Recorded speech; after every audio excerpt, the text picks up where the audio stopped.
শিৱসাগৰত কেন্দ্ৰীয় trade union কৰ্মচাৰী ফেডাৰেশ্যন আৰু সংযুক্ত কিষাণ মৰ্চাৰ বিক্ষোভ শিৱসাগৰৰ সহকাৰী শ্ৰম আয়ুক্ত কাৰ্যালয়ৰ সন্মুখত এই বিক্ষোভ চৰকাৰৰ শ্ৰম সংহিতা আৰু ৰাজহুৱা খণ্ড ব্যক্তিগতকৰণ নীতি বাতিলৰ দাবী তোলাৰ লগতে ONGC ঠিকাভিত্তিক শ্ৰমিকৰ দাবী শীঘ্ৰে মীমাংসা কৰা অসম চৰকাৰ ন্যূনতম মজুৰি ঘোষণাৰ দাবী জনাই প্ৰতিবাদকাৰীসকলে 9 জুলাইত শ্ৰমিক সংগঠনে আহ্বান জনাইছে ভাৰত বন্ধৰ এয়া ভাৰত বন্ধৰ অংশ হিচাপে আজিৰ শ্ৰমিক সংগঠনৰ বিক্ষোভ কাৰ্যসূচী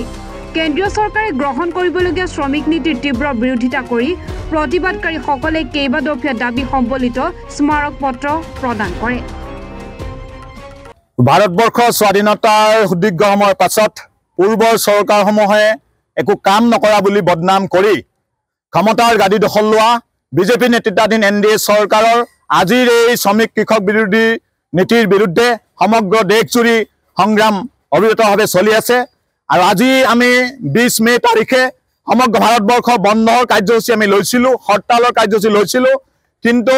এই চৰকাৰৰ ভুল নীতিৰ বাবে হোৱা পেহেলগামৰ যি ঘটনা সেই দুৰ্ঘটনাৰ ফলত এই কাৰ্যসূচী আমি সাময়িকভাৱে বিক্ষোভলৈ পৰিণত কৰি পৰৱৰ্তী সময়ত 9 জুলাইত আমাৰ ভাৰত বন্ধ কাৰ্যসূচী আমি সমাপন কৰিবলৈ সিদ্ধান্ত গ্ৰহণ কৰিছো আৰু আজি এই কাৰ্যসূচী অংশ হিচাপে ভাৰতবৰ্ষৰ সমগ্ৰ জিলা কেন্দ্ৰসমূহত ৰাজ্য কেন্দ্ৰসমূহত আমাৰ যি দাবী দাবা ভিত্তিত আমি স্মাৰক পত্ৰ প্ৰদানৰ ব্যৱস্থা গ্ৰহণ কৰিছো আৰু সেই সাপেক্ষে আমি আজি ইয়াত সমবেত হৈছো মূলগতভাৱে ভাৰতবৰ্ষৰ কৃষক শ্ৰমিক সংগঠনবিলাকে এই কৃষক শ্ৰমিক বিৰোধী নীতিৰ বিৰুদ্ধে যি সংগ্ৰাম অব্যাহত ৰাখিছে সেই সংগ্ৰামৰ মূল কথাটোৱে হ'ল যে ভাৰত চৰকাৰে পূৰ্বৰ চৰকাৰসমূহৰ দিনত প্ৰতিষ্ঠা কৰা ৰাজহুৱা খণ্ড উদ্যোগ প্ৰতিষ্ঠানসমূহ ব্যক্তিগত খণ্ডত বন্ধ অথবা বিক্ৰীৰ ব্যৱস্থা কৰিছে সেই বিক্ৰী আৰু বন্ধক ব্যৱস্থাটো বন্ধ কৰিব লাগে তাৰ লগে লগে আমি কৈছো যে আমাৰ শ্ৰম আইনবিলাক প্ৰায় 29খন শ্ৰম আইন শ্ৰমিকৰ স্বাৰ্থৰ কাৰণে ভাৰতবৰ্ষৰ সংবিধান প্ৰদত্ত আইন প্ৰমাণ কৰা হৈছিল সেই আইনসমূহ সংক্ষেপতে তেওঁলোকে 4 শ্ৰম সংহিতা প্ৰয়োগ কৰাৰ কাৰণে ব্যৱস্থা গ্ৰহণ কৰিছে সেই 4 শ্ৰম সংহিতাই শ্ৰমিকসকলৰ আৰ্থসামাজিক সুৰক্ষা বা বিকাশৰ কৰ্মসংস্থাপনৰ ক্ষেত্ৰত সুৰক্ষা বিকাশৰ ক্ষেত্ৰত কোনো সুৰঙা তেওঁলোকে ৰাখিব বিচৰা নাই যদিও তেওঁলোকে ক'ব বিচাৰিছে যে ইয়াত প্ৰকৃতাৰ্থত শ্ৰমিকসকলৰ স্বাৰ্থ সুৰক্ষিত হ'ব আমি পৰ্যালোচনা কৰিছো আৰু আন্তঃৰাষ্ট্ৰীয় শ্ৰম সংস্থাই পৰ্যালোচনা কৰিছে যে ভাৰতবৰ্ষত প্ৰয়োগ কৰিবলৈ লোৱা 4 শ্ৰম সংহিতা আইনে শ্ৰমিকৰ স্বাৰ্থ সুৰক্ষিত নকৰে তাৰ বিপৰীতে মালিক পক্ষৰ চৰকাৰী পক্ষৰ তেওঁলোকৰ প্ৰবঞ্চনা পথ মুকলি হ'ব সেই কাৰণে আমি ইয়াৰ তীব্ৰ প্ৰতিবাদ জনাইছো ইয়াৰ লগে লগে আমাৰ যি স্বনিৰ্ভৰশীলতাৰ কথা কৈছে স্বনিয়োজনৰ কথা কৈছে এই স্বনিয়োজন কথা কোৱা চৰকাৰে কোনো উদ্যোগ প্ৰতিষ্ঠান নতুনকৈ প্ৰতিষ্ঠা কৰা নাই বৰঞ্চ ব্যক্তিগত খণ্ডত তেওঁলোকে উৎসাহিত কৰিবলৈ চৰকাৰী খণ্ড ৰাজহুৱা খণ্ডৰ যিবিলাক লাভজনক উদ্যোগ প্ৰতিষ্ঠান বিক্ৰী কৰিছে আৰু কোনো নতুন উদ্যোগ প্ৰতিষ্ঠাৰ পৰিৱৰ্তে তেওঁলোকে সস্তীয়া জনপ্ৰিয়তা অৰ্জনৰ কাৰণে তেওঁলোকে নতুন পেঞ্চন নীতি প্ৰয়োগ কৰি পেলাই কিছুমান খন্তিয়ে খুচৰীয়া পূৰ্বৰ খালি থকা পদসমূহত খন্তেকীয়াভাৱে নিযুক্তিৰ ব্যৱস্থা কৰিছে এই নিযুক্তি ব্যৱস্থা কেতিয়াও নিবনুৱা সমস্যা সমাধান নকৰে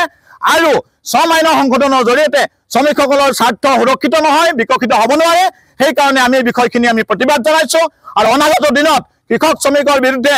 সংবিধান প্ৰদত্ত আইনবোৰ সংশোধন কৰি যি শ্ৰমিক কৃষক বিৰোধী আইন প্ৰণয়ন কৰিছে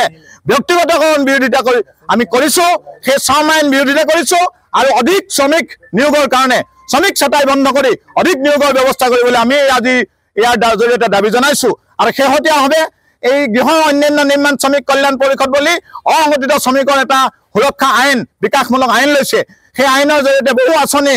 প্ৰণয়ন কৰা হৈছে কিন্তু সেই আঁচনিসমূহৰ যিবিলাক উপভোক্তা সেই উপভোক্তা সঠিক সময়ত সেই উপভোগ পোৱা নাই তাৰ কাৰণে আমি প্ৰতিবাদ জনাইছো সঠিক সময়ত এইবিলাক দিয়াৰ ব্যৱস্থা কৰিব লাগে আৰু এই দাবী সম্মিলিত আজি আমি প্ৰায় 6টা দাবী সম্মিলিত এখন স্মাৰক পত্ৰ অসমৰ মাননীয় শ্ৰমিক কল্যাণ বিভাগৰ মন্ত্ৰী মহোদয়লৈ আমি সহকাৰী শ্ৰম আয়ুক্ত শিৱসাগৰৰ জৰিয়তে অৰ্পণ কৰিবলৈ আজি ইয়াত সমবেত হৈছো আৰু অনাগত দিনত এই আন্দোলন সাময়িকভাৱে আমি যদিও 9 জুলাইলৈ অব্যাহত ৰাখিছো 9 জুলাইলৈকে আমাৰ বিভিন্ন সময়ত প্ৰথম সভা প্ৰতিবাদী কাৰ্যসূচী ধৰ্ণা চলি থাকিব আৰু 9 জুলাইত চূড়ান্ত পৰ্যায়ৰ যি ভাৰত বন্ধ কাৰ্যসূচী আমি সমাপন কৰিবলৈ সকলোকে সজাগ সচেতনতাৰে সংঘবদ্ধ হ'বলৈ এই মঞ্চৰ পৰা আমি আহ্বান জনাইছো ধন্যবাদ শিৱসাগৰৰ পৰা ৰাতু কুমাৰ দাসৰ ৰিপৰ্ট এনি ভাৰত 24